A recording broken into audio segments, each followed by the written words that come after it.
Hey, how goes it? Not bad. How are you? Good, it's Friday. Oh my God. Yes. Yes, it is. But we will be seeing everybody on Saturday. Exactly. All right, guys, as you enter the room, please don't forget to give us a little thumbs up just because we asked you to. Hit that subscribe button, notification bell, and most importantly, tell a friend. All right, so this is our Bravo Week in Review, where we review The Real Housewives of Atlanta, Married to Medicine, Below Deck Sailing Yacht, The Real Housewives of Dallas, and finally, The Real Housewives of New Jersey. All right, so let's start off with Real Housewives of Atlanta, season 13, episode 20, reunion part 2. I was saying to you earlier, I feel lost in part 2. I mean, I think what it wasn't nothing was really said in part two. In my Mm-hmm. opinion, it was Mm-hmm. just rehashing of the season, which was boring. And then they started talking about Cynthia's wedding, which we really didn't care because it wasn't Mm-hmm. filmed. So yeah, I what think the we- only part that I perked up at was when they were talking about the crab cake debacle and like I was in agreement with Candy. so How was you gonna order right crab cake? for yourself. Yes. It's just like, wow, that was the hungriest trip ever. Just saying. Yeah, I totally agree because Kenya did nothing on that trip. It was just so annoying. It's like, how do you invite people to a place, plan a trip, but don't have all the food preparations already taken care of? That's like, I think that would be like the first thing you would do after making sure the house was clean. Okay. We got an explanation on the inspiration for Shamia's outfit. She tried. I don't think Diana Ross would be caught in something like that. To be completely honest, Mm-hmm. like if you're gonna do Diana Ross, like at least come through with the her cat suit, something like that. Don't don't say it's just because you put on glitters and some feathers like you're channeling Diana Ross. No, no, no, no, no, no, no. Yeah. It was a no for me, dog. But okay, if that's what you say it is. Um, but she goes after Marlo right away, but Marlo brushes it off. Um, we get all the way to the end of the episode, and it's Marlo's turn again to like, why is Marlo so desperate to hear who slept with who, when, where, why, what, how? She says she's not concerned. It's just all of the lies that go around. I'm like, well, of course everyone lies. What are you talking about? Like But if you're you've lied not in the past too. Yeah, but if you're not concerned, why do you keep bringing this up? You've made this an issue from forever. Exactly. I understand the premise. I mean, but why should this reunion be different than the season where they're just stretching and reaching for content? And I think this was a stretch and reach for content. Hmm. Y'all all Okay. grown. You can do what you want to do. So it is what it is at this point. And why are you so invested in making Portia look like a liar? Like, what does that get you? Yeah, because I thought you were friends. Right. But also, if we think about it, this, goes back to what Portia said like earlier in the season. Like, now she's been trying to be friends with Kenya. Like, she didn't want anything to change between her and Marlo, and that just seems to be what's happening. Mm. Like, she's trying to get in Kenya's good graces. Um, so she's trying to like out Portia as a liar. But I will Wow. say another thing was that I wanted to touch on, probably the Mm-hmm. only other thing, is the whole Candy and Portia situation. I mean, I guess at this point, Candy just said, you know what, it's not worth my time to be arguing with this chick. It was years ago, and she was Mm-hmm. just a pawn. She was just a pawn, basically. Right. What are your thoughts on that? Like, could you? Here's the thing. I can see where Candy's coming from on this simply Mm-hmm. because you didn't necessarily come up with this rumor, put it out there. You Mm-hmm. helped perpetuate it. Right. Um, but since you weren't the origin of it, I can't really hold you accountable because Right. if she really were, she'd have just sued you and took all your money. I think Candy has had enough time to process this and get over it. And like you said, although she wasn't the origin of the rumor, she doesn't get off 100% scot-free because she Mm-mm. did speak on it and perpetuate it. Um, but I think it's enough time passed.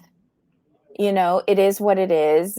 We still have to continue to work together. Let's just move on. I'm not saying totally to forget what happened, Right. but she's had enough time to process it and move on. And I Yeah. think that's what she did, you know? Mm-hmm. And we have to remember Kenya at heart is a businesswoman. So she's like having this linger is not good for business. So let Mhm. me just squash it with this chick and continue to get these checks. I think at the end of the day, she probably sat down with her legal team and probably her PR and said, "Look, like, what do we go from here?" And they probably said, "You know what? Here's where we are. If we were going to do something, we should have done it years ago. You know, you're getting more acting roles.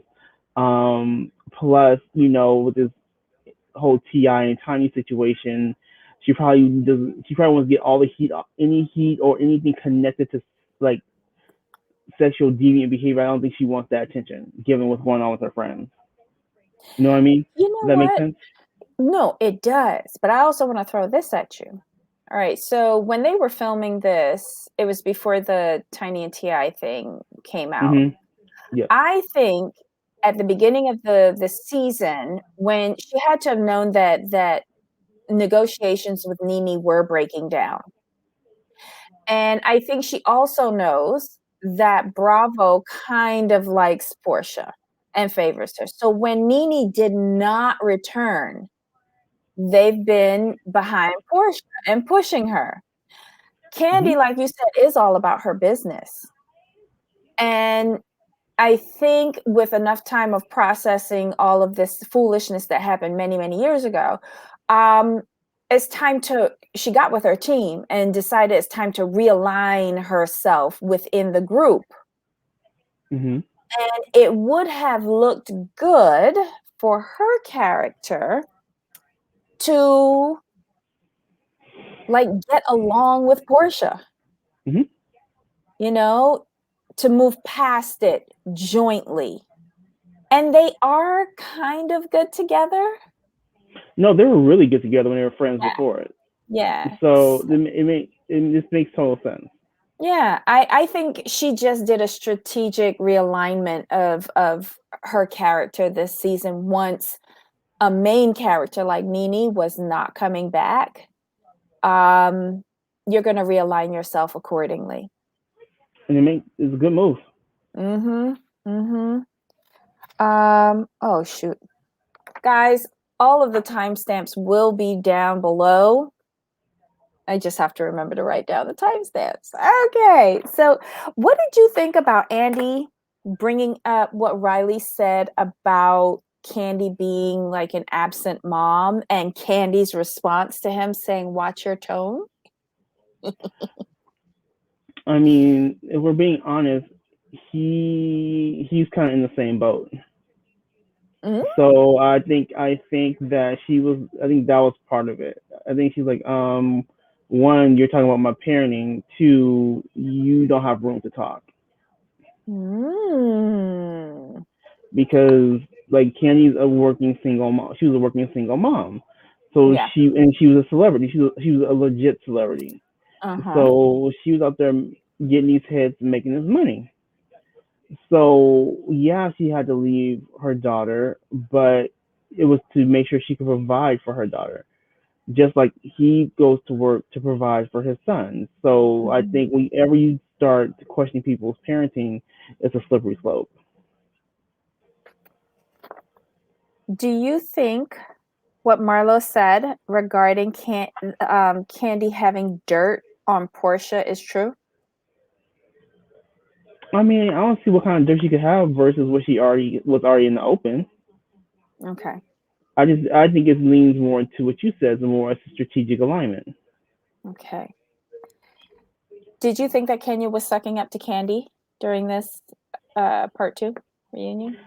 Well, they're friends anyway, and you know, Candy's always been there for Kenya, so I don't think it's sucking up because they're actual genuine friends. If they were Mhm. new friends, then I would say yes, it was sucking up. But in this situation, it's like no. Okay. Um, what was all the going back? Okay, we started off this episode with Drew and Latoya going at each other. Then it was Drew and Kenya. Um, I don't know. What is Drew's problem? Just trying to get a second season. And I I like Drew. liked her at the beginning. Now, not so much. It's just because she started reaching towards the end. It's like, well, what are you doing? You're already a fan favorite. Just keep the momentum going. And it just came out as real dry. That's all. And it didn't come across as genuine because everything wasn't really believable. The reactions weren't believable to the situation. And that's what turned people off. Okay. Okay. Um, ooh, did you catch when Portia said that Latoya had her face down there, but yet they don't remember what happened? Okay, that was too funny. That is hilarious. Very just like little things that I picked out. Oh, last thing. Do you like I thought it was very strategically spoken of Cynthia to say that as far as she knows that no one had COVID from her wedding. Mm. Mhm. I like that Okay, girl. as far as she knew. Mm-hmm. Good on you for listening to your PR person, Cynthia. You Mhm. go ahead. Is there anything else that jumped out at you? For me, no. It was more like the candy situation. Um, and then more how can I put it? The Candy situation and her relationship to Portia, and Mhm. then Drew's unnecessary overreactions. I think those are the two big ones. Okay. All right. So we can move along to the next show. Yes, All right. Married to Medicine, season 8, episode 9. Let the emojis fly. I enjoyed this episode. this episode was so good, but I enjoy Married to Medicine anyway. To be completely honest, Mhm. so it's not this, but this episode really delivered. It opens with Dr. Heavenly backing down not once, but twice with two of the wives, Anila and Carrie. I was shocked. I think what it is that how can I put it? I think that she knows like they can hang with her, and that's what Heavenly looks for. She's like, you can hang with her if she respects you and wants to get to Mm-hmm. know you and likes you, she'll back down. Because with people she likes, she backs down. People she doesn't like, she won't back down. There's no way she would back down to Toya. There's just no way it would happen. Mm-hmm. You know, people Okay. people she respects, she'll back down. Like, you know what? I'm sorry, but if she doesn't like you and doesn't respect you. No, that's why she never backed down from Mariah. Aha. Okay, makes sense. Makes sense. So basically, the two situations were Heavenly calls Anila Toya's little Muppet, and then Anila hits right back with, okay, well, if I'm a Muppet, you're Miss Piggy. That was too funny. Very very quick on the draw. I like her. Yes. And so then when Lisa and Carrie finally arrived, because remember, we left them back at the house last week. So they Right. had to take a Uber, come on over. When they finally arrive, Carrie is like, we were talking with Daddy, and Heavenly objects and says, no, no, no, that's Dr. Damon to you. And Carrie replies, okay, Dr. Damon Daddy. And she didn't say anything.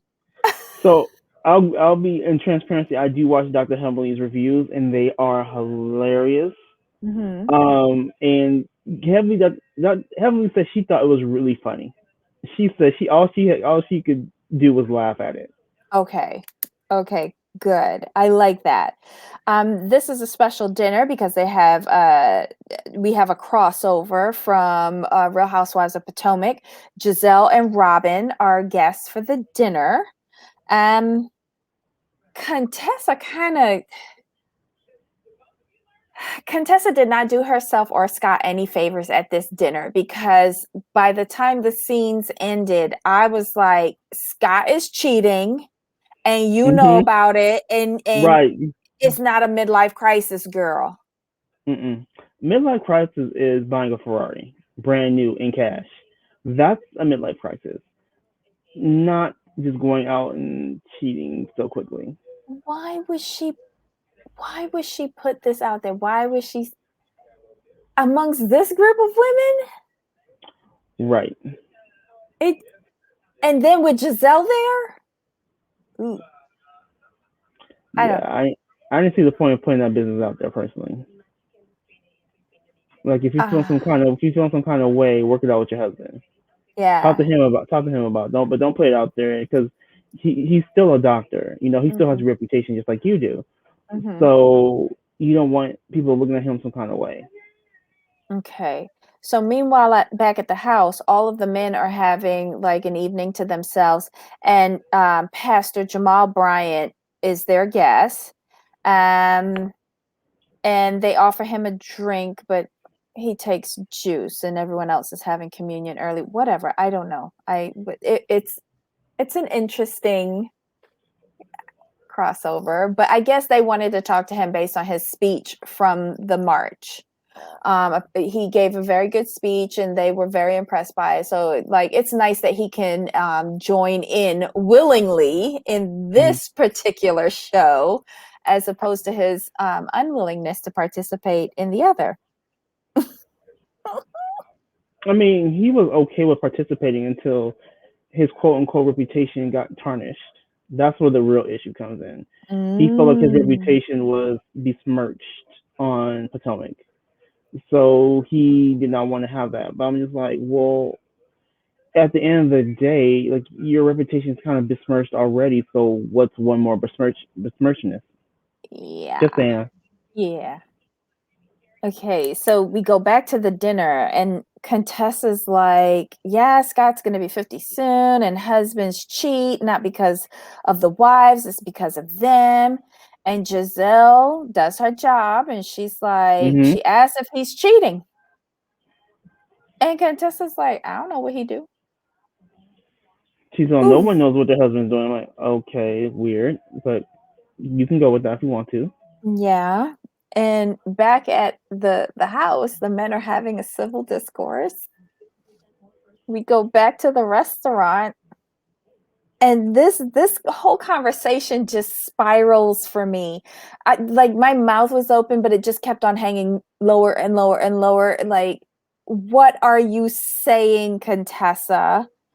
Um, but then it deviates, because Contessa's saying, he's in a midlife crisis. Scott is not as nice or sweet as he used to be. And Toya pops up and says Scott needs to speak to Eugene um, about taking testosterone, that it helped their relationship a lot. Um, I don't think we needed to know. Like, it was bad enough we saw the shot. Like, Hmm.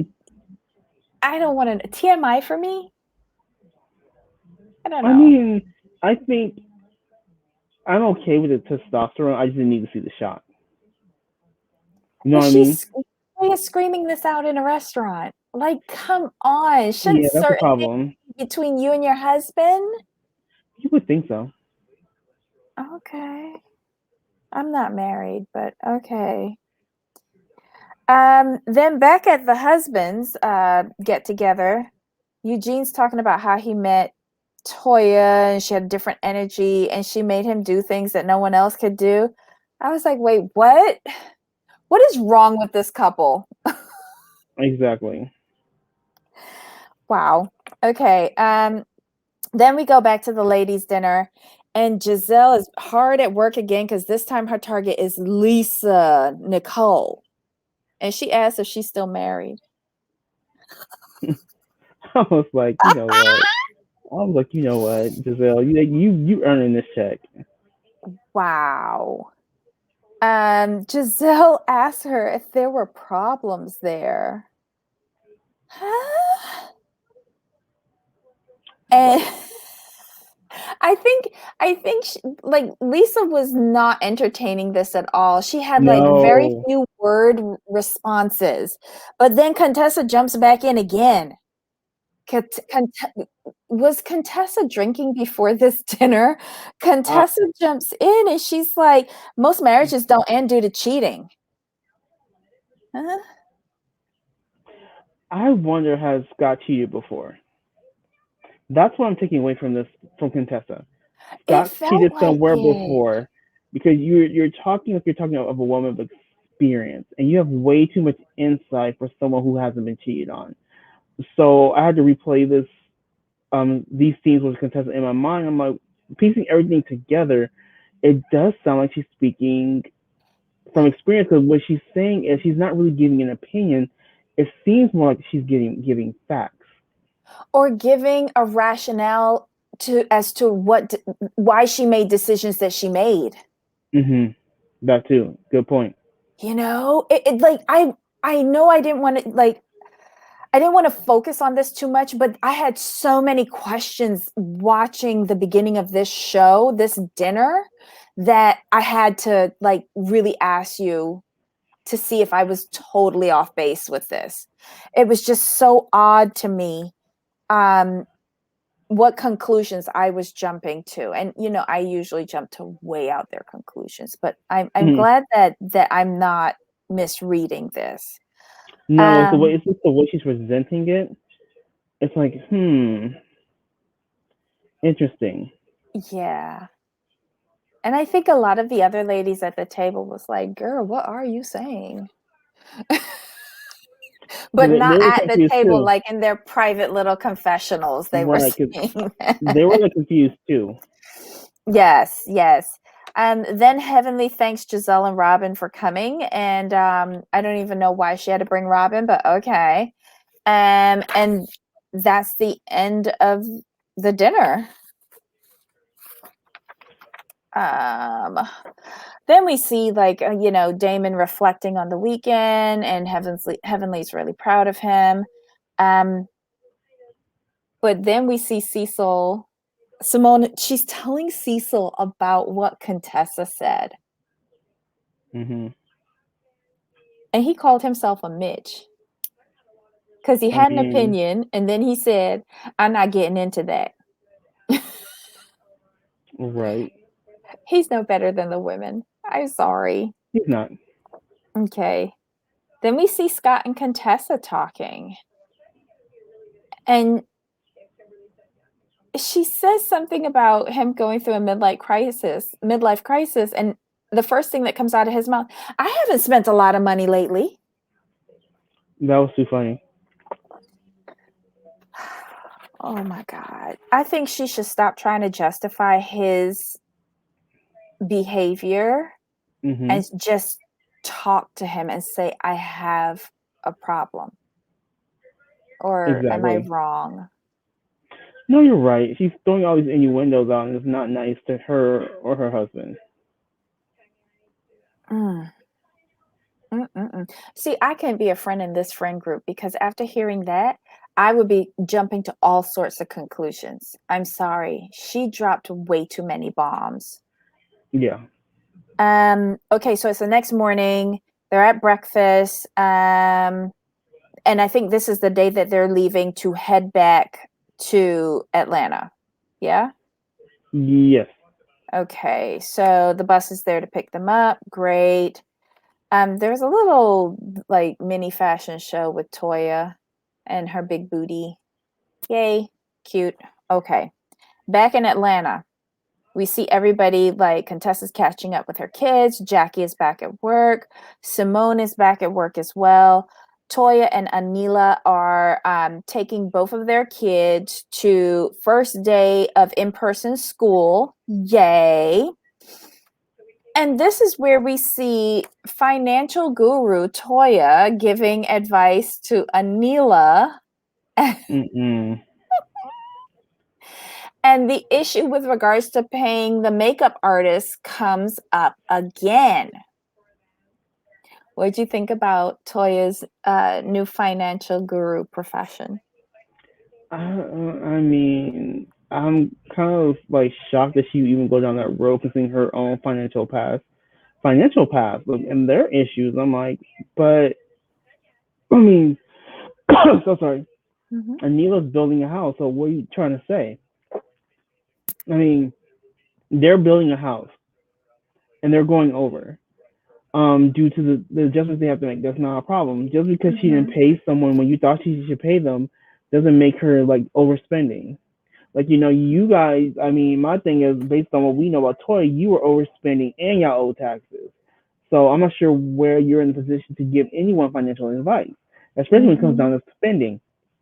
Especially with the rumors out there, stating that you had to take out $100,000 personal loan to put in your Mm-hmm. own to put in your pool. So no, inappropriate. Yeah, and she was even telling Anila to get rid of her housekeeper slash nanny, Miss Mm-mm. Gomez. Toya, you have nannies too. I Mhm. I thought it was like overstepping. Yeah, whatever. I Um, I mean, it's just like you're just not someone I would take financial advice from. yes, yes, maybe Quad or Heavenly, Mhm. but not Toya, Mm-mm. not Mm-mm. Toya. But okay. Next we're at Heavenly's house. And she orders a whole bunch of food and tries to pass it off that she prepared it. No one in her family's buying it. Um, but this scene I thought was really good because not only do they talk about what they did in DC with the kids, Damon also shares an experience with the police as a young man. And I think Heavenly at the end was like, if your dad had done something other than what he did, he might not be here. He might have gotten a record, which could impact him getting a Mhm. loan, going to school. It's like all the what ifs if you do the Right. wrong thing, and I thought that was a really good scene. Me too. It's just very honest and open, and very informational too, for all people to understand like what impact one wrong move can have on your life. Hmm. And it all started with him accidentally knocking over a sign, and the police were called, and a gun was held to his head. What? Exactly. Wow. Okay, but yeah, I love this scene. Yeah, there was a minor thing with a wasp or a bee or something like that over the food, but yeah, this was very interesting to me. Next, we see Jackie calling Heavenly, saying that she wants to do a casual meeting at her home, and she wants to invite Simone so that because they're trying to get back on track with their relationship, and so she wants to invite Quad to help repair the damage between Heavenly and Quad's relationship. I thought that was good. Yeah, it was very good. I love her house. Hmm. And so Heavenly agrees, but she wants to invite Anila because she wants to get to know Anila as an individual and not someone that is a plus one with Toya. Fair point. And I thought that was a really good idea. Um, and Heavenly admits that she might have judged her incorrectly. Mhm. It's amazing what a Muppet comment would do. Yeah, when someone like when so, I mean, I think Heavenly knows when she's out of line, Mm-hmm. and she needs to be more fair. She at the end of the day, she's a very fair person. I think Mm, she knows when she um does wrong. right, right. No, she oh, look, the queen of I'm sorry. And then makes the same mistake 15 minutes later. But okay. Heavenly is so shady. Heavenly tells Jackie that she's going to bring something to eat just in case. That is too funny Why? Why? because Jackie likes her healthy food. Oh my God. Okay, so next we see Contessa at the new practice that she's opening with her husband Scott. A lady named Regina, who is the guru of helping doctors open up their medical practices, is there to meet with her, and This whole scene came over as Contessa blaming her husband for being cheap and, saying he makes her do her own billing. He didn't want her to hire Regina, all these stupid things. And at the end, she's telling Regina, don't hire anybody cute to be the receptionist. Oh my God. That was too funny. Why is she saying these? Not even about the cheapness, but she's even gonna have insecurities about the receptionist. She's just on one right now. Oh gosh. Okay. I don't get where she's going with it, but good luck to her working with her husband at this practice. I don't see how this is gonna work, but okay. And even Regina brought that up, saying, have you ever worked with him in the same practice before? And apparently they have, but maybe that's why their relationship is the way how it is right now. Mm-hmm. Okay, so it's the dinner at Jackie's house. She has a chef that came in and cooked. On the menu is chicken and a broccoli salad. Okay. So Heavenly picks up Anila, so they have a little time to chat on the drive over, and Heavenly gives her the lowdown on what happened between her and Quad. Anila has never met Quad, so this will be her first interaction with her. Let's see. Simone brings a gift. Let's see. And Quad also brings gifts. She brings a bottle of vodka for Simone. She brings a bottle of Crown for Heavenly and a bottle of water for Jackie. That was too funny.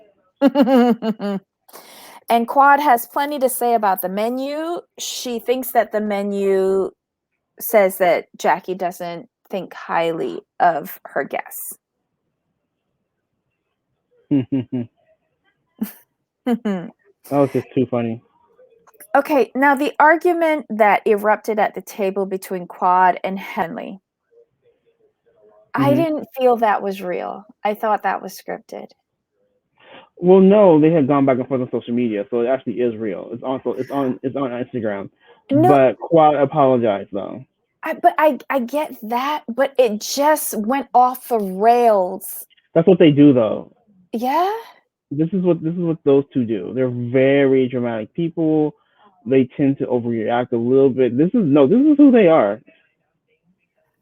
I just thought it went to 0 to 1,000 in the blink of an eye, and I was just like, "Wait, what?" I'm taking notes. What happened? I don't know. It was just odd, but in the end, they meet and they hug it out at the top of the table. Yay, they're friends again. I got whiplash from this argument. I'm not gonna lie. Yeah, they fight like they've had things like this before in the past, so this is nothing new. Okay, all right. Well, I'm gonna trust you on that. And that was the end of the episode. This was a very good episode. I enjoyed this episode a lot.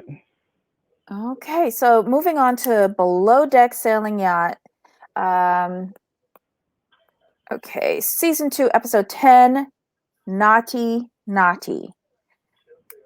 Finally, this series is picking up. What episode are we on? Below Deck. Yeah, what episode is this? 10. It took y'all 10 episodes to get finally to give us something. I know. But something. Again, they I think a lot of shows were stretching content. I mean, they're stretching, and then there's this season of Below Deck Sailing Yacht. I'm just saying. Okay, so we pick up with Daisy bad talking Natasha to Gary. The interior crew is prepping for dinner on the boat, while the exteriors are bringing all of that crap from the castle lunch. Remember last week we had that lunch at the castle? So they're bringing all of that crap back to the boat. Danny and JL are talking while Sydney sleeps. I don't know. Oh, this is the night that they have the murder mystery, and I think it went off pretty well. Yeah, it went off pretty smoothly, actually. Yeah. And the primary guest's husband was the person who did it. right? That was her husband? Yes. Yeah. Let's see. Gary is still pursuing Allie. And he's now chatting her up and texting her, totally distracting her from doing her work. It's the last day of the charter. Daisy and Allie are talking about this ongoing love triangle between Sydney, Gary, and Allie. I'm pretty much over it at this point. Daisy thinks that it's Gary's fault, and I have to agree with her on Yes. this. He should have never slept with Sydney. Right. You know, seriously. Let's see, what else happened here? Oh, Sydney also dropped something that I don't think she should have said. She went and told Interior what Gary said, that, you know, they are expecting Exterior to work for them or some such nonsense. Like, she talked out of turn against her own Right. team, you know? And of course, Daisy confronts Gary on it. Gary goes back and puts Sydney in her place. But I think she did that out of spite. Of course she did. She's she's she's still butthurt, which is annoying. Okay. So then we decide to take the boat on a sail, and we see dolphins. That was cool. That was amazing. I enjoyed that thoroughly. I love seeing that. And apparently it was a rare sighting for them. So that was cool for the guests to see. They get to the marina and they try to drop anchor, but unfortunately the chains get caught on the anchor. And this was a great scene because I was scared for him. I'm sorry. I was. yes, because they kept on saying, you got to be careful because that chain can snap off your hand or it can drag you down and kill you. And I was just like, hey, y'all sending JL? The person that Gary said is the most incompetent? I shiver me timbers. Okay. But they managed to get the chains unhooked or whatever without any issue with JL. And this was all while they were trying to get into port to disembark the guests. There was a little delay. Everybody was in the salon just waiting. We finished that, get in, and the guests are so happy. This was a 2-day charter, easy money. Let's see. They made $15,000 for their tip for 2 days. So that broke down to $1,660 each. And they said that's a lot for 2 days. I'm like, I was really happy for them. The charter was, it went well. Like everyone performed well, so I was happy they got what they deserved for that. That's awesome. Yeah. We saw an interlude where Gary was calling his mom to tell her about Allie, but whatever, we don't care. Or at least I don't. I'm sorry. Glenn tells the crew that bad weather's coming in, so they're going to have to leave the port at 8 a.m. the next morning. But Glenn has arranged for them to go to a bar tonight and a special boat charter for them, just as a congratulations. And so, in my opinion, so that they don't mess up the boat again. Good job, Captain Glenn. Good job. You know your crew. Yeah, and he could get a little bit of sleep. That too. Yeah. Let's see. They all go out to dinner. Gary and Allie are getting closer. Like at the table, they're just a little bit too touchy-feely for me. And Sydney is not feeling it. I mean, she's not, but it's her own fault. I have no sympathy. Sorry. Okay. Danny, I think, said the most truthful statement at this point. She goes, what Sydney and Gary had was just a drunken night. Yep. And in my mind, Sydney should really get over that. Quickly. So Gary and Allie are at the bar inside while everybody else is somewhere else, and Sydney walks in while they're kissing. She'd make a good cock blocker, I swear. Yeah, she's always there, like that proverbial bad penny. Mm-hmm. Let's see. There was some interaction with the crew. Danny has like a sort of little argument with JL.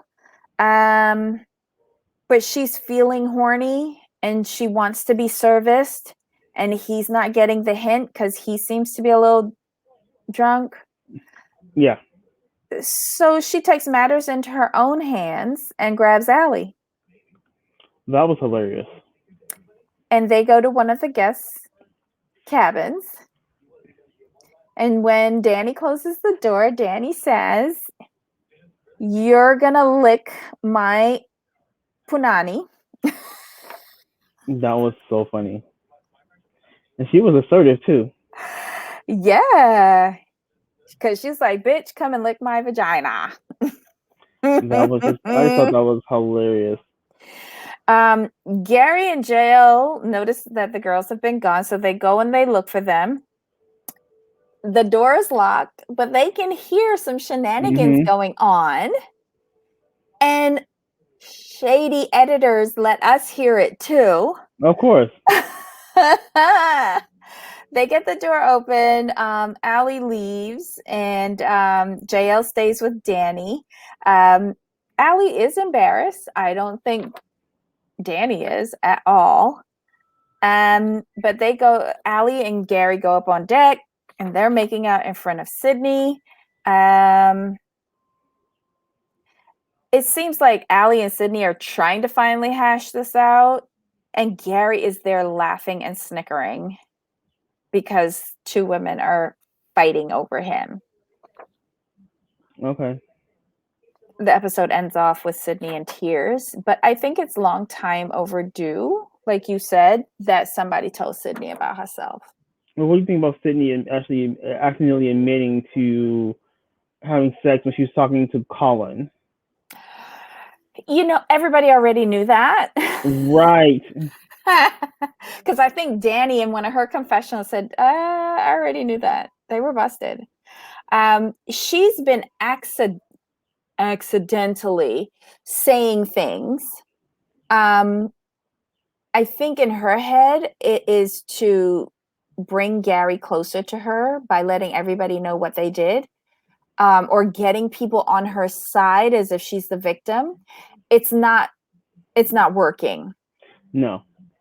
It's not. Because she doesn't realize people are sick of her, and that's the problem. Yeah. Okay. When you have such a small crew and you're on such a small vessel, like you get irritated real quick.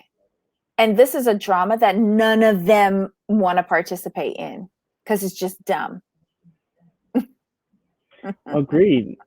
And she's just, she's just annoying. She's tiring because it's the same thing over and over again.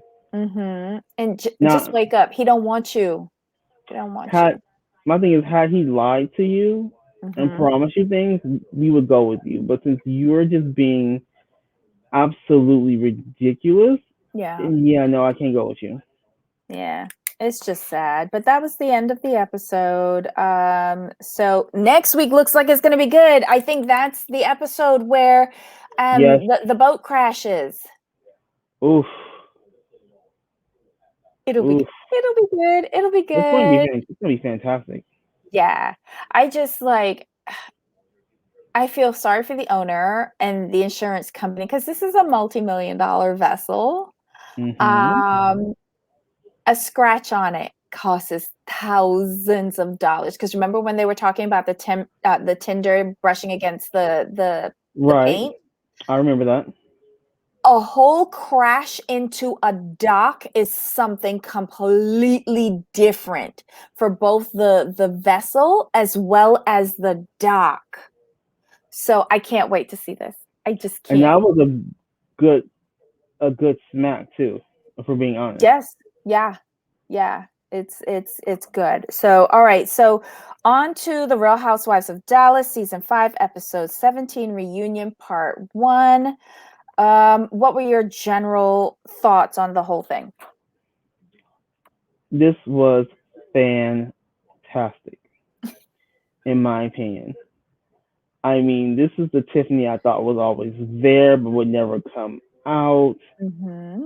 She just read Cameron herself on that stage, and I was loving it. Oh my God, it was beautiful. It was beautiful, and you don't expect much from the newbies, but No, she no, was really. good. She was good. I will not lie. Okay, so they filmed this in New York, but and in person, but Carrie and Brandy are there on video monitors because Carrie, once she got to New York, was tested positive for the virus, and Brandy, because she sat in the seat next to her on the plane, has to be quarantined as well. So that's why Hmm. they're on the video monitors, but everybody else is there in person. Any highlights on what the ladies wore? Mm, I didn't really like. I like Stephanie's outfit. yeah, I mean, nothing. It was nothing fantastic. It wasn't bad. It was Mhm. just nothing too out there. Yeah. Okay. All right. I thought we'd get through with that. Oh, and by the way, Brandy has her 9-week-old baby with her, so that's So kind of cute. cool. Yeah. Um, Tiffany confirms that she pooped her pants with the chainsaw massacre. Yay. That was too funny. Um, and Deandra admits that she didn't like the story that her mom told about stalking her stepdad. Oof.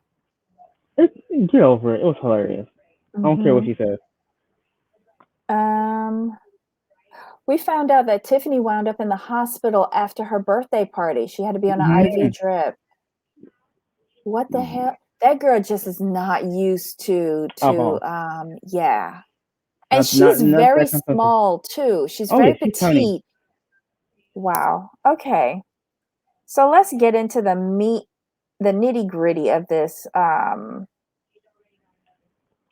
episode. We review the relationship between Carrie and Deandra. I don't think that's ever going to be fully repaired. No. Mm-mm. Um, Deandra was messy by saying, "Who's COVID girl now?" She was so mean for that. That was I hilarious. had to laugh at it though. I really did because this was a one little victory for her. I let her have it. I let her have it. Right. Tiffany says that she felt like she was bullied by Carrie. What do you think? I don't like the words bully as when used to adults because you're grown. You should just tell somebody I'm not doing that. Oh wait, I skipped ahead. In this segment, Tiffany says she felt like Carrie bullied Deandra. Do you not Hmm. agree? It's the same thought process on that The as same thought well? process. You're Yeah. grown. Like you can use your words and fight back easily. Hmm. Well, Deandra and Carrie have not spoken since the end of the filming of the season, and it shows. Oof. Oh, most definitely. Hmm.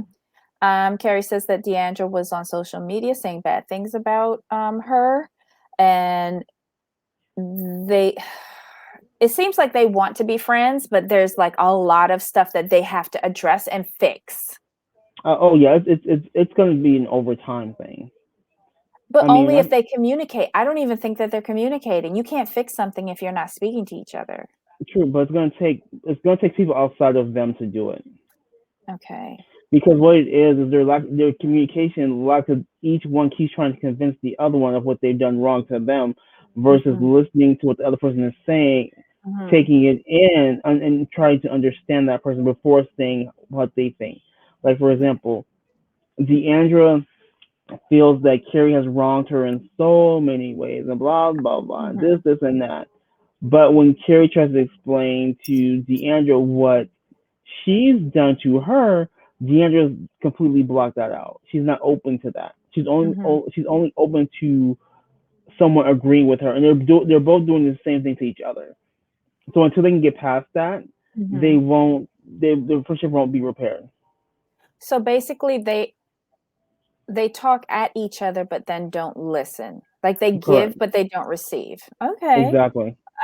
I've picked up on that in most of their arguments throughout this season. Um yeah, good luck to them with that. Andy asked a really good question. Well, he says it was a viewer question, but basically, why were we celebrating Carrie's birthday throughout the entire season? It was That was too funny. nauseating. It was nauseating. Um, but Carrie says it was a tough season for her, and she was in a lot of pain. Her marriage was falling apart, and she didn't want to admit it. And after the show finished, she and Eduardo decided to divorce, and they just told their children. She says Mm-hmm. that she's scared and she's trying to mask what she was going through. Mm-hmm. And Deandra said that she knew because they bought a house behind her cousin's house, where she assumes that Carrie will be living with her children. But she didn't say anything because she didn't think it was her business to say anything, but she knew, Mm-hmm. which I thought was really nice. And it gave me hope that they could repair it, because if she was Right. really bitter, she would have talked that all over social circles, you know? Like everywhere. Um, yeah, yeah. Um, she explains that she will not be left without, and this is Carrie. She thinks she can do it, and she has her girls for support. Now, do you think that her and Eduardo, I didn't watch last season, but do you think when she was bringing up her needing to have a business of her own last season, that they were having problems last season and she was trying to set up a business as an escape Oh yeah. plan? Of course. Okay. Most Okay. definitely. So did you I see all mean, of this coming with Eduardo? yes. You did. The reason Here's the reason why is because when she mentioned she wanted to have something of her own just because her husband left her, it's like, okay, that's a red flag. And then when she said that he controls all the financial purse strings, that's Uh, another problem. oh, how long were they married? I mean, they have the youngest child is hers, and I think that child is what 12 or 13. So at least that long. Oh. Wait, her youngest daughter is Eduardo's? Yes. No. Oh, I thought all of her kids were from her first husband. No. I I don't think know what's why her I thought name? that. Isabella. I think it's her name. I think that one is their kids, their child. Oh. Oh, well then she's got child support. But states differ. Oh. Okay, so the reality star shares the mention of her family. Eduardo includes their daughter Isabella. Yeah, it's their daughter Isabella. Oh. Okay, okay, okay. All right, that's very Yeah, interesting. the first three. So Sophia, Olivia, and Alex are from her previous marriage. Wait, how many And kids she she got four total. got? Wait, say those names again? So Sophia, Olivia, and her son Alex are from her A previous marriage. boy. Oh, Yeah, I didn't see a boy. yeah. I He only was saw on the there girls. briefly. He was only for like a brief minute, Oh, wow, I totally missed that. and they got married in 2009. So okay, I was spot on. Oh, 12, so 11, no, 12 years? 12 12 years? going on Yeah. 12. Yeah. Wow. Okay. Well, at least she made it past a decade. So, yay. Hey, you. She did I mean, better than me.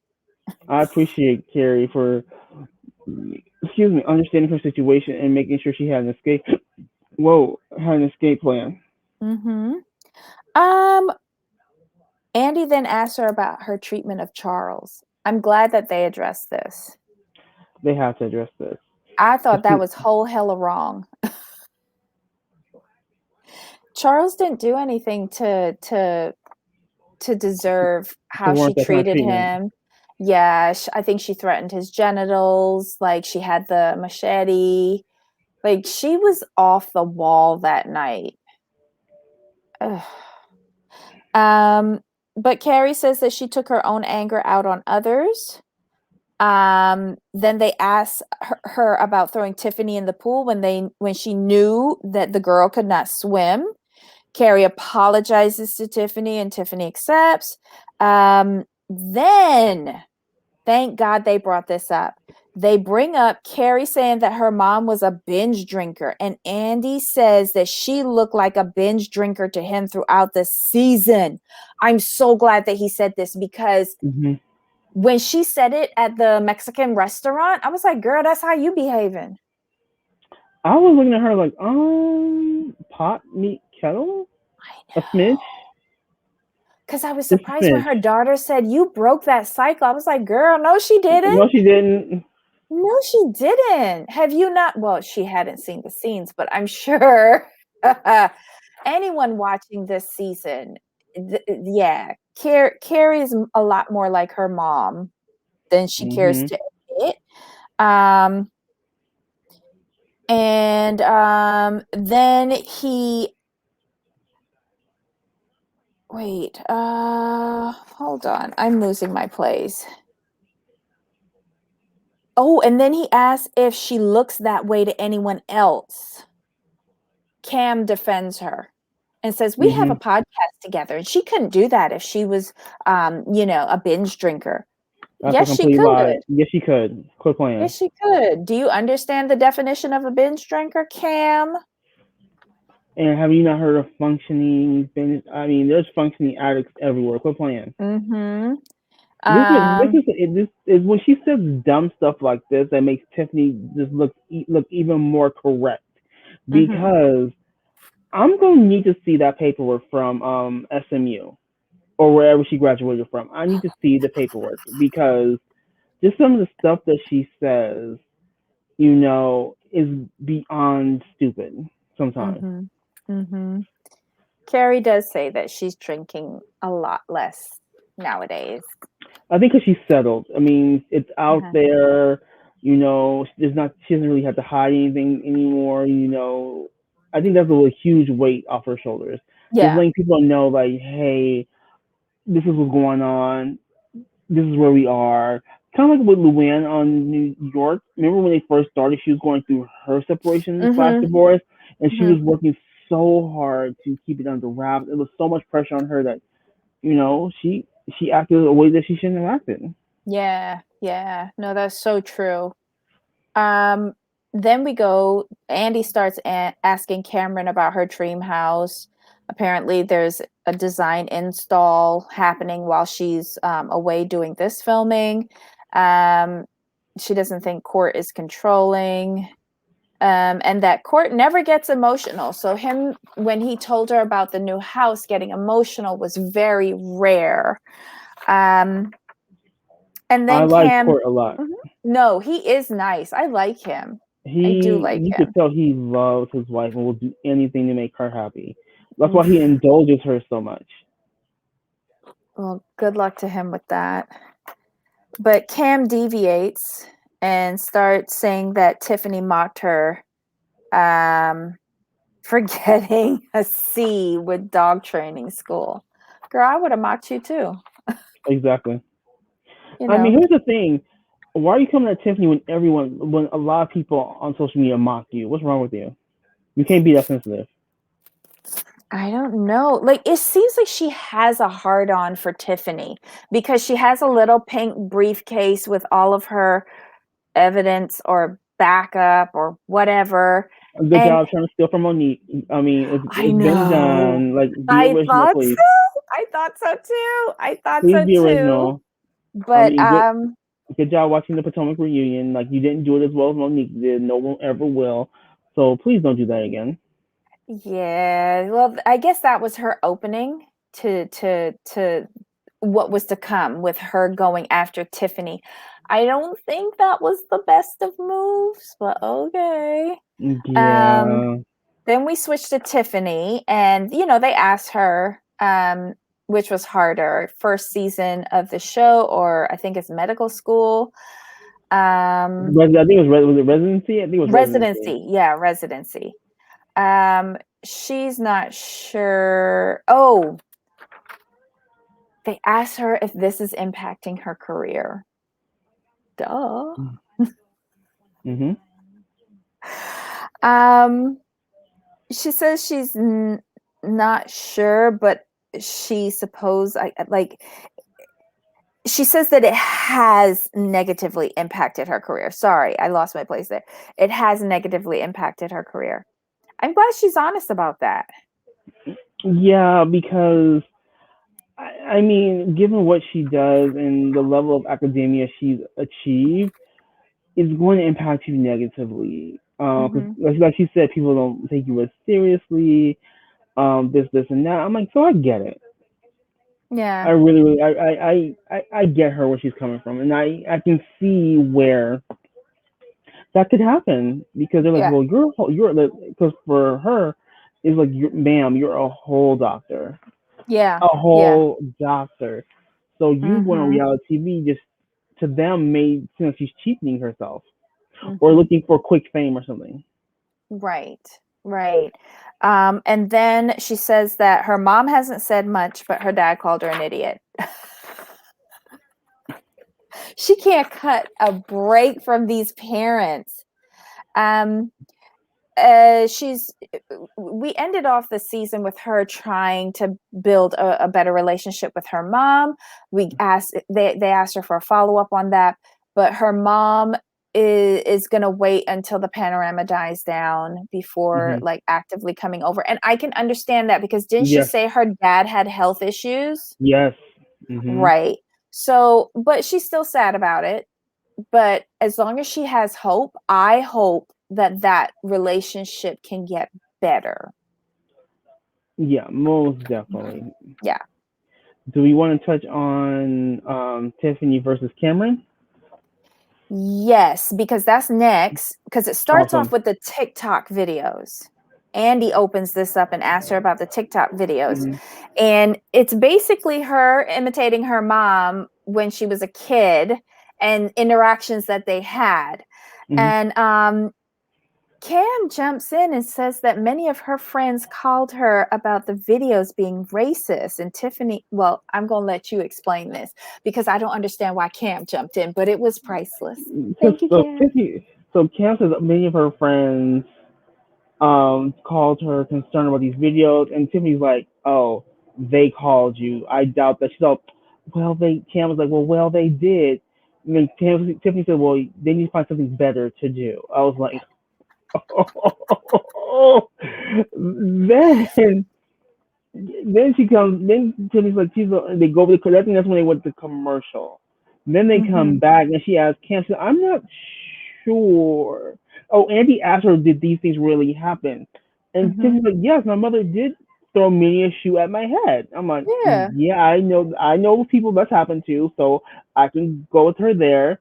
Uh-huh. And she's all like, "I need to. Can you explain to me how me making TikTok videos about my race on my experiences is racist?" I missed that. I was like, "Oh, Yeah. Yeah. She missed where she's being racist if it's her own race. right." Not to mention her own experiences. Yes. I was in there like, Cam, stop it. You just then got ate up. I'm gonna need you to quit. I'm with you. I'm going to need to see a full transcript from her university and verification of graduation along with like Yeah. GPA. Like, Hmm. really? Like This you're is what's looking. in the briefcase. This is all you have. Please tell me that. Stop it. This can't be all you have. I'm scared for her. I'm scared for her. I was scared for her after this first salvo. I'm like, you need to stop. You just need to understand you cannot go toe to toe with this woman. And I knew in the back of my mind, I knew Tiffany was holding back and not going in on people like she could. Like she really could. Well, listen, Cam follows up and says it's not funny to her. And Tiffany says, unfollow her and stop watching. This was gold. I died. I died. I had to look up. I was like, Tiffany, did you go and speak to Mama D before this? Like, You remember that conversation that Mama D had on the phone on FaceTime with Deandra before meeting the stepmother, and she was Mhm. giving her those this sounds like Mama D gave those marching orders to Tiffany, and Tiffany ain't got 2 F's to give. I loved it. And I bet if I'm guessing, I bet you Mama D doesn't care for Cameron. I can see that. I I can see don't that. think she cares for her because I think Cameron represents the type of woman that would try to put Mama D down. And then Mhm. what killed me was when Cam tried to say, "Oh, did anyone else sign up for the Tiffany Moon like grammar correction school?" Because Yes. I didn't. In my head, I'm like, Tiffany, I would just tell her like, you may not have signed up for it, but you sure she could use it.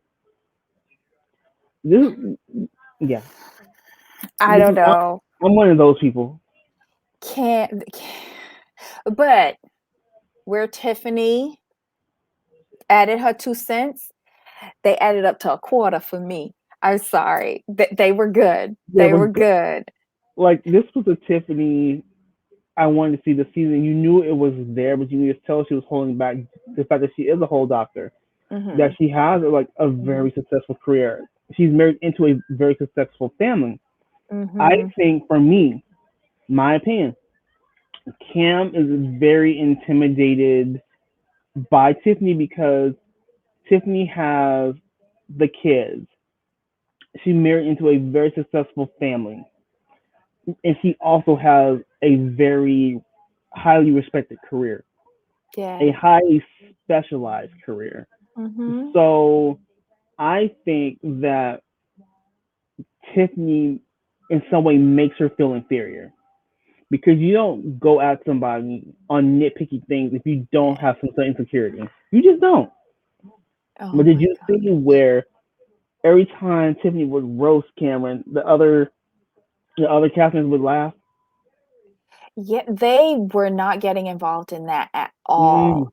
And you notice that Cameron came to the defense of Carrie, but Carrie mm-hmm. did not defend her or try to back her up or No, justify well, anything. Anything. Wow. Um, they were saying like, Cameron, good luck with that. mhm.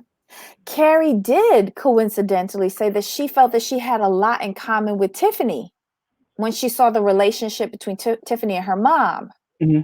you know?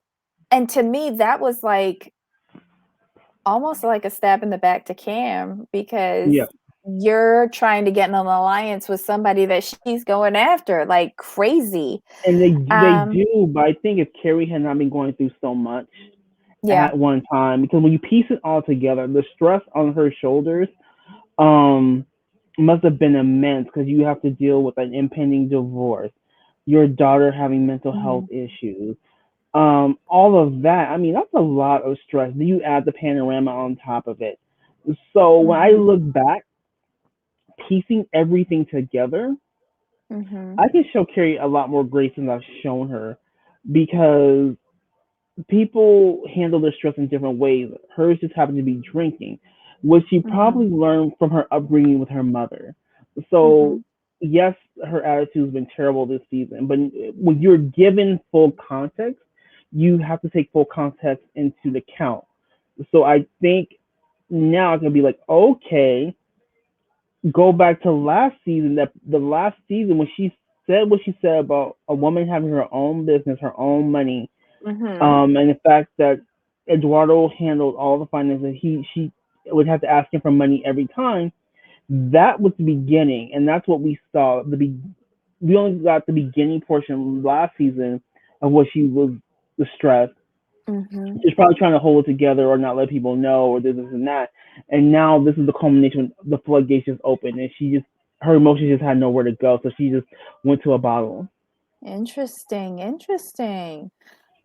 Okay, and this is where I mixed it up before, but this is where Tiffany says that she felt bullied at first. And Mm-hmm.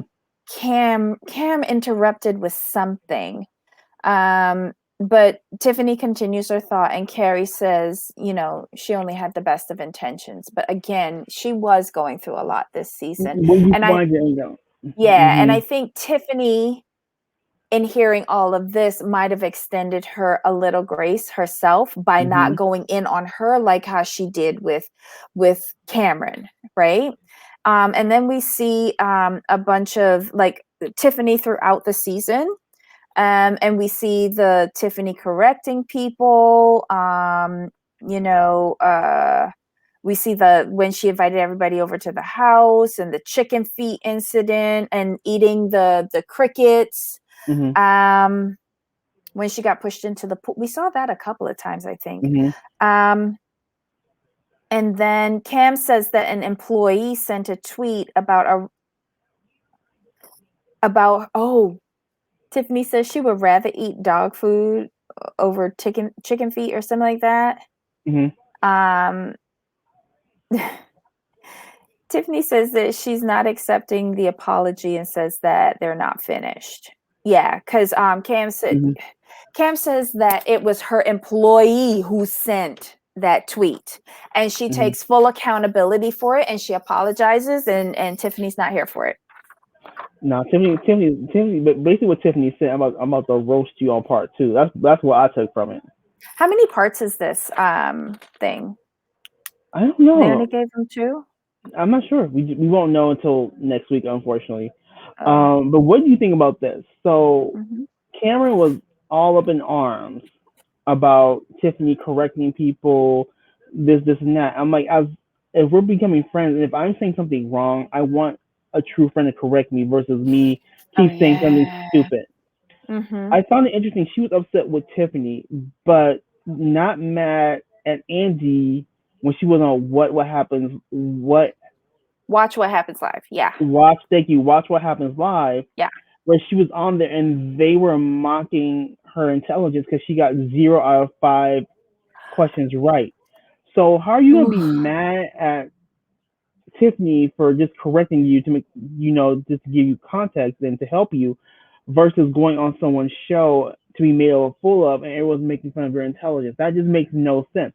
Again, this is just you trying to pick on Tiffany and she's not having it.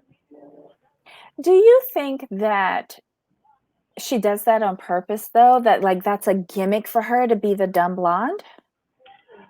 No, because I think overall to have a business, you start a business, you can't be dumb, especially when you've been called out for your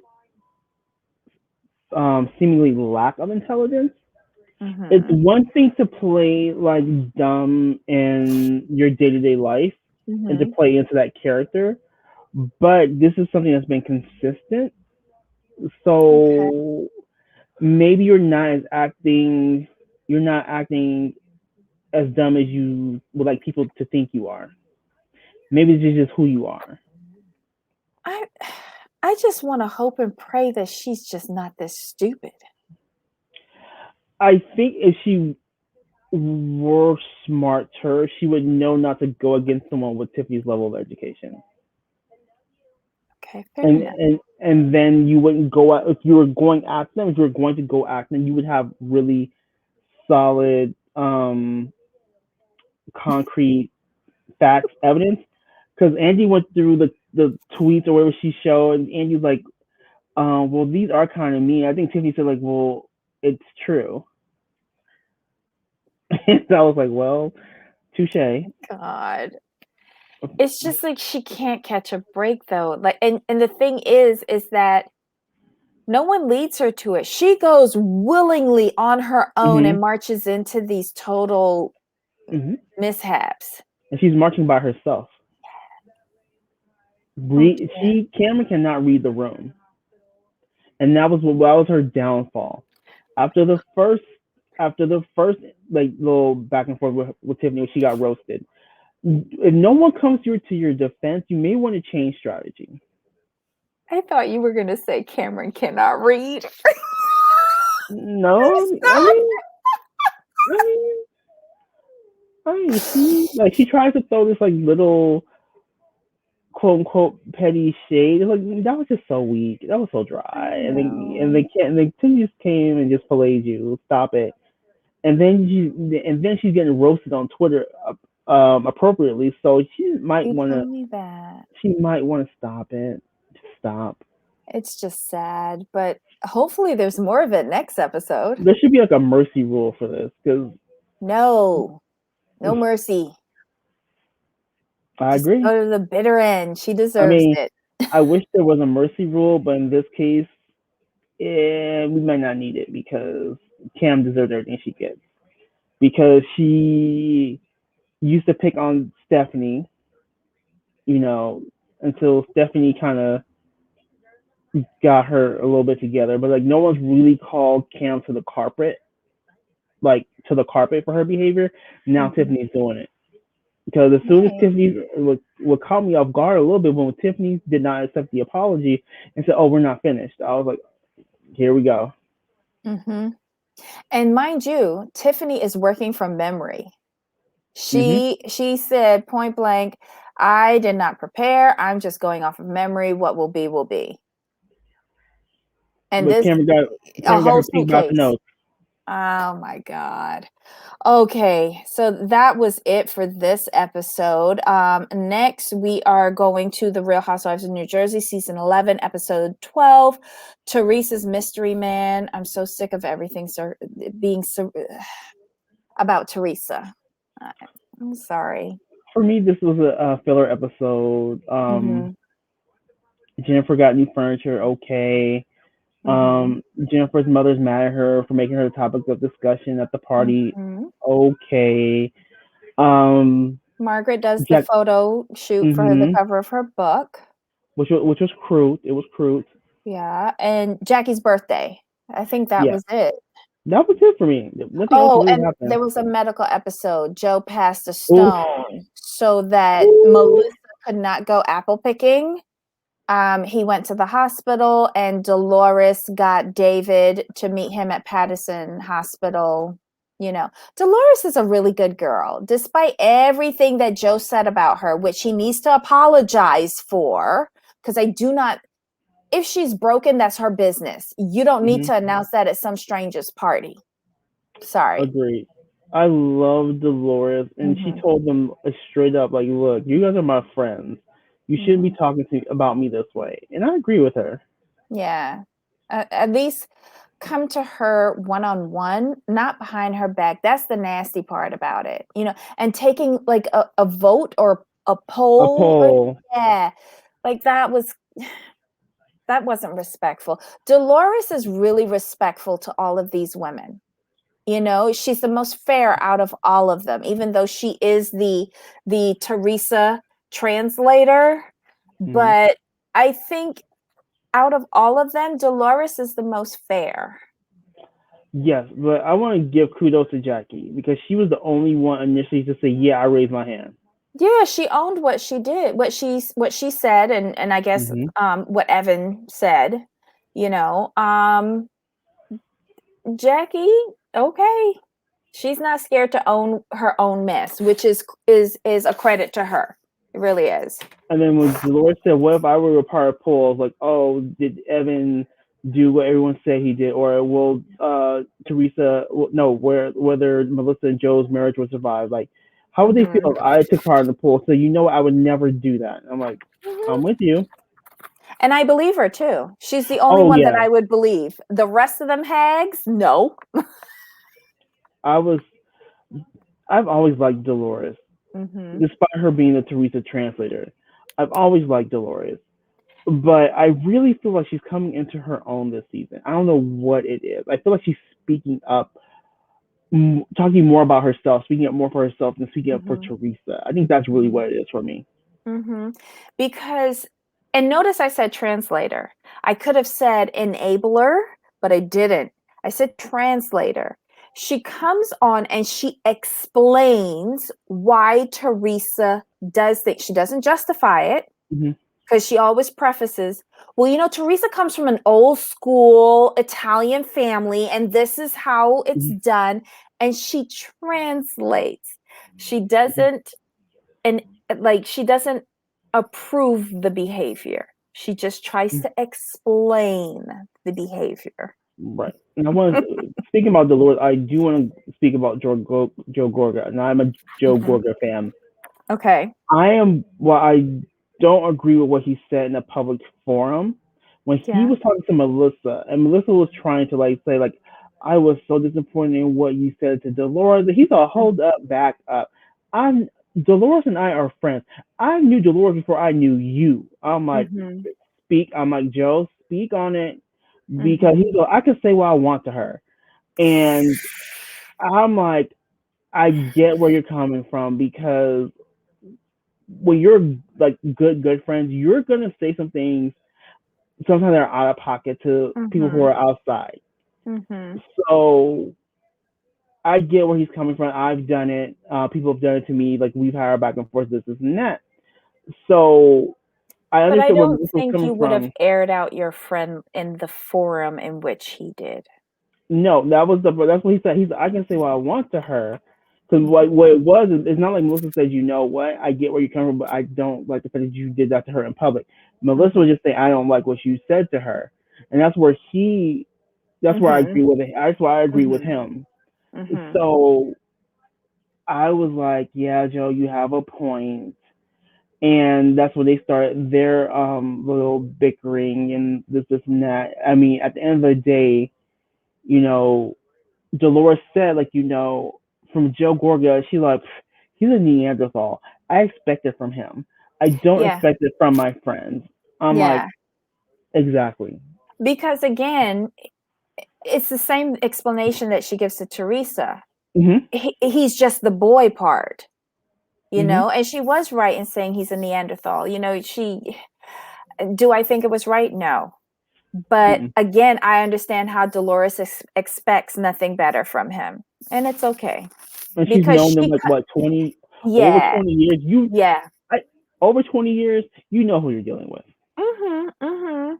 And Dolores comes from that type of upbringing as well, so she Mhm. knows what to expect, Yes. but and she can handle herself. Look how Frank, let's go. Like she is large and That in was charge. epic. That was epic. So She's like, I don't know. when Dolores says Eh, we go, we go. yes. Yes. Um, but it was did you like the earrings that they gave to Jackie? The diamond drop earrings? That was cute. Was that from Jan's brother's diamond store, I jewelry hope store? so. I hope so. Reason why I say they were cute, because when I look at earrings like that, they can only be worn with certain things. You just can't put those on. If that Mhm. makes sense. They're Yeah, very, no. they're like very like occasional earrings. Mhm. That's why I Like said they were more cute. dress up. More Yeah. dress up earrings. Yeah. Like you just can't wear Um those. but they were nice and they gave me a little art deco feel Mhm. from the 20s. I love them. I Mhm. thought it was very nice of her to want to put them on right away and wear them, but again, I wouldn't wear those during the day. I would wear those in Mhm. the evening. Those are But evening. it was nice. It was Those nice were that like she did that. those were dynasty earrings. Like full on like glam. You can't just wear those out. You just can't throw those on. Like I'm going out to Rayleigh's. No, you can't do that. I just assumed that it was Jen's family's jewelry store because she's the one who came with the gift, and she made sure that the name was being seen on television on the bag. Good J.M. job. Daniels. Yeah, Yeah. good job, Jen. I like Mhm. it. Like I said, like Jennifer this season has grown on me. Mhm. I think it's because, like I said earlier in earlier reviews, that I've seen more of her family and getting an idea of how she grew up, and Mhm. I get her. I get her more now. She's not just pampered. Mhm. She has deep family values, and she wants her family to be happy more than anything, and I appreciate that about her. She also opened up during the apple picking about how her and her mom are not talking right now because, like Hmm. you said, the mom blamed her Yeah, for everything being directed towards her at the tea party. And and I think she's at a loss with yes, how to proceed. because in her eyes, like she was doing something nice for her mom, and I thought it Yeah, was a great I thought idea. so too. Get I the thought so ladies too. together. Let me show my mom, like, these ladies were just out there living their best life by themselves. Mhm. They are chilling, and her mom was just not having She it. And didn't I think what it receive is, it that way. no, her mom was just so wrapped up in her bitterness and her resentment that I don't think she's gonna get past this for a while. Cause Do you I think bet, go ahead. do you think that Jennifer's mom would be open to talking to somebody professionally about it? Nah, from my She's opinion, too from old what I can school? see, too old school. And with Jennifer's mom, I think, based on what I can see, her mom is very resentful because she feels like she was cheated out of a life because she was married off at 16 and then had to come to America, leave her family. I think there's a lot there that she's taking out on Jennifer. I really do. Since she's old school, what about someone from their church? I would go that route. I think she needs to talk about this with somebody who is not related to her. Exactly. Hmm. And I think if she got like a purge, then she wouldn't be so defensive with everybody who's trying to help her from the family. Totally agree. And I wonder if she snaps so hard at Jennifer is because Jennifer is the one who's approaching it, like is bringing up the subject to her the most. Yes, and she's approaching it head on. Yeah. I just Jen is trying to rectify the situation, but I think she's in too deep, Agreed. because I don't want to see her become resentful because her mom is like taking this out on her. Exactly. Yeah, maybe like they need like a third party. Agreed. Yeah. Oh wow. Anything else in the episode? I think that for me that was it. Outside of Teresa opens up about her boyfriend Louis. Joe Gorga approves. She's just trying to take it one day at a time, take it slow, because she's trying to get her hopes up. I think is what it is. Joe is just And going and doing stuff over at Teresa's house. She needs a man in there. That's what he said. that's what he said. That's what he said. So, but that for me that was pretty much it. Yeah. Although it was a filler episode, it still had a lot. Yes. And refreshingly, it was about Dolores. Yes. More Dolores, please. Yes, we like her. Okay, guys. So we know this was a little bit of a longer episode, but we'll have the timestamps below in the description so you can zip through and see the recap of whatever show you prefer. Again, this was our recap of The Real Housewives of Atlanta, Married to Medicine, Below Deck Sailing Yacht, The Real Housewives of Dallas, and The Real Housewives of New Jersey. Let us know your thoughts. Leave us some comments below. And don't forget to give us that thumbs up. Hit that subscribe button, the notification bell, and most importantly, tell a friend. We truly appreciate all of your support and cannot wait for the next review. Anything else, Jamal? That is it. Okay, so until next time. Yes. Bye. Bye.